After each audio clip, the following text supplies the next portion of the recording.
میکنم به نوبه خودم، ملت قهرمان فلسطین و همه مسلمین جهان شهادت اسماعیل هنیه را تسلیت عرض میکنم.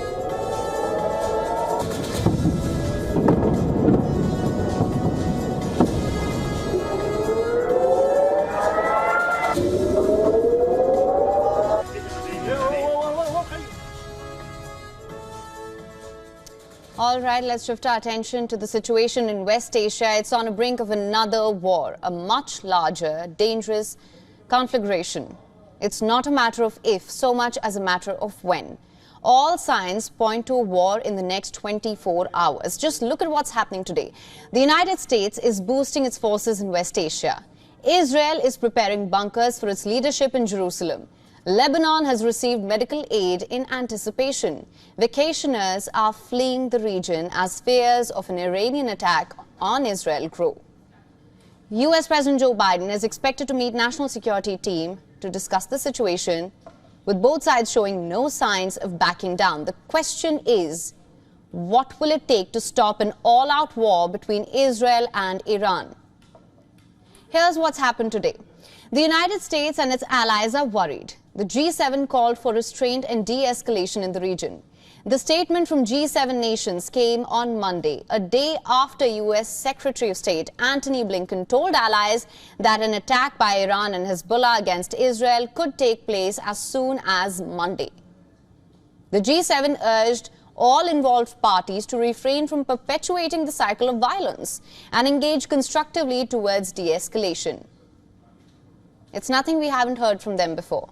But here's the thing, behind the scenes, the United States is worried about what shape or form Iran's retaliation will take this time. You see, unlike the Iranian attack against Israel on the 13th of April, in which Iran launched over 300 drones and missiles towards Israel, United States is not sure what form the retaliation will take.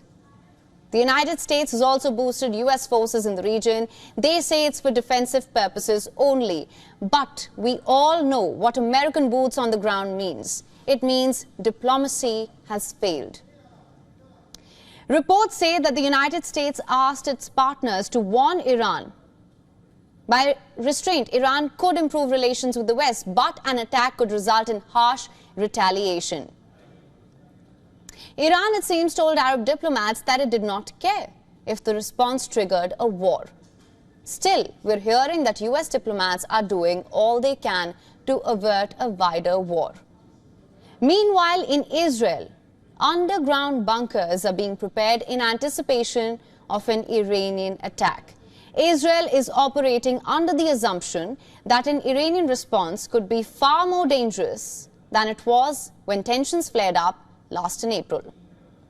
They say it could involve Iranian long-range assets as well as help from Hezbollah forces in Lebanon. Remember, tensions have been soaring between Israel and Iran after Iran accused Israel of killing Hamas chief Ismail Haniyeh in a bombing in Tehran. While Israel neither confirmed nor denied involvement, it admitted eliminating Hezbollah leader Fuad Shukr in Beirut. And this is where things stand today. According to Israeli media reports, Israel could launch a preemptive strike if it receives intelligence that Iran is certain to attack. In anticipation, Israeli General Security Service has prepared an underground bunker in Jerusalem for the extended stay of its leadership and for managing the country from this very location. This bunker has officially been named as the National Crisis Management Center. It is protected against missile threats and various types of weapons. Just exactly where it is and how deep it is, that remains classified, but it exists. And reports say it can accommodate several hundred people, expecting a joint attack by Hezbollah from the northern border and from Iran. The bunker has been brought into operational readiness. Meanwhile, Lebanon received emergency medical supplies on Monday to equip its hospitals for possible war injuries. Hospitals in southern Lebanon, where most of the tit-for-tat exchanges between Hezbollah and Israel have taken place, are worn down by years-long economic meltdown. They've also struggled to cope with wounded patients over the last 10 months. The Beirut airport was seen teeming with people trying to leave the country amid fears of a full-scale war. Countries including the United States, UK, France, Italy, Turkey and others have urged their nationals to leave Lebanon as long as commercial flights are still operational. Now, as tensions spiral, US President Joe Biden is expected to meet his national security team and discuss the situation. Biden would also speak to Jordan's King Abdullah II. Over the weekend, Jordan's Foreign Minister, Ayman Safadi, made a rare trip to Iran in a bid to restrain Iran, but the attempt looked doomed to fail. In a meeting with Safadi on Sunday, Iran's President Masoud Pezeshkian called assassination of Haniyeh a major mistake by Israel that will not go unanswered. The United States has said that it will defend Israel in the event of an attack. It has moved warships and fighter jets to the region. US says that frantic diplomacy aimed at de-escalating tensions is underway.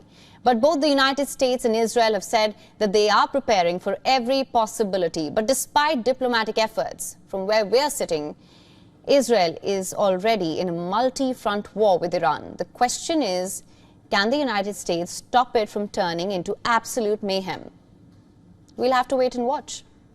For latest news, download the WION app and subscribe to our YouTube channel.